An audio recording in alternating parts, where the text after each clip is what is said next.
Déjà que c'était trop, 57%, ça a surpris tout le monde, et d'ailleurs même les initiateurs. C'est un signe au-delà des minarets, parce que même le parti UDC qui a mené cette campagne ne parlait pas finalement des minarets, il parlait de l'islam comme étant intrinsèquement non intégrable aux valeurs suisses, à la culture suisse, et donc il y a un vrai discours sur l'islam. Donc quand vous dites sur l'intégrisme, bien sûr qu'il y a une peur chez beaucoup de mes concitoyens de la question de l'intégrisme, mais fondamentalement, c'est aujourd'hui l'entretien d'une peur et d'une méfiance à l'endroit de l'islam et des musulmans avec l'ensemble de ces questions controversées que nous abordons et puis finalement aussi la perception que l'islam n'est pas une religion suisse et n'est pas une religion européenne. Alors justement, à l'initiative de ce référendum, vous l'avez rappelé, l'Union démocratique du centre et Yvan Perrin, le vice-président de l'UDC, était notre invité tout à l'heure. Je vous propose d'écouter comment il explique cette initiative. Si d'aventure certains musulmans se sont sentis heurtés, blessés, je le déplore. Encore une fois, cette initiative, nos adversaires l'avaient décrite comme telle, a été présentée comme étant contre l'islam. Ce n'est pas vrai. Elle est pour des valeurs comme la démocratie notamment. Et nous allons avoir un débat, mais pas uniquement en Suisse, dans toutes les démocraties au sens où on l'entend ici. Est-ce qu'une certaine forme d'islam est soluble dans la démocratie? La Cour européenne des droits de l'homme s'est déjà penchée sur cette question. Elle a dit que non, dans certains de ses préceptes, l'islam n'est pas soluble dans la démocratie. Donc il va falloir trouver une manière de cohabiter et c'est ce débat qui est lancé. Je pense que la Suisse, là, ne fait pas cavalier seul, mais fait œuvre de précurseur parce que ce débat aura lieu dans toutes les démocraties du monde.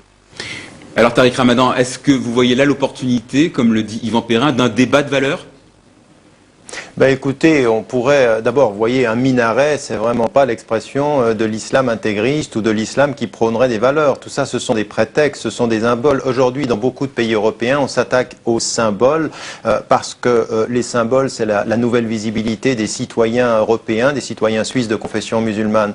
Alors, le débat, c'est pas, vous savez, les termes du débat sont faussés si on place les musulmans sur la défensive et qu'on leur dit que même leurs mosquées sont problématiques, que leur religion est problématique. Alors encore une fois, il ne faut pas que nous jouions les victimes, il faut que nous comprenions, nous, citoyens européens de confession musulmane, que nous avons une responsabilité de clarification du discours, de clarification de nos valeurs, de ce que nous voulons fondamentalement pour l'avenir de nos sociétés. C'est ce nouveau nous dont je parle et je dis que ça sera long. Dans mon dernier ouvrage, je parle d'une 50aine d'années, ce sera 2 générations. Les choses vont être difficiles parce que l'installation de population, ça prend du temps, le changement des mentalités prend du temps, mais on aimerait aussi que les partis politiques qui sont opposés au populisme, parce que l'UDC est un parti populiste. Vous en avez d'autres à travers l'Europe, comme le parti de Geert Wilders, qui dit que le Coran, c'est comme le Mein Kampf de Hitler, et il est le premier au sondage aujourd'hui, celui qui a progressé le plus lors des dernières élections. Il faut que nous prenions... C'est l'avenir de l'Europe qui se joue, c'est l'avenir de nos sociétés plurielles, et donc de ce point de vue-là, il faut que les partis politiques renouent avec de la politique, fassent des vrais programmes sociaux, et qu'on ne mélange pas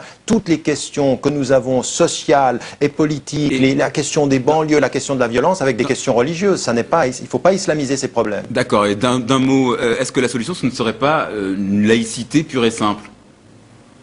Mais c'est ce que je dis moi depuis longtemps. Je dis que quand on comprend la laïcité et qu'on l'applique égalitairement à tout le monde, eh bien les musulmans n'ont aucun problème et ils respectent la loi. Mais quand vous voyez qu'aujourd'hui, parce que la nouvelle présence des musulmans fait peur, mais on va changer la constitution suisse. Nous, on ne voulait pas qu'elle change. On demandait à ce qu'elle reste ce qu'elle est, c'est-à-dire qu'elle respecte la liberté de conscience.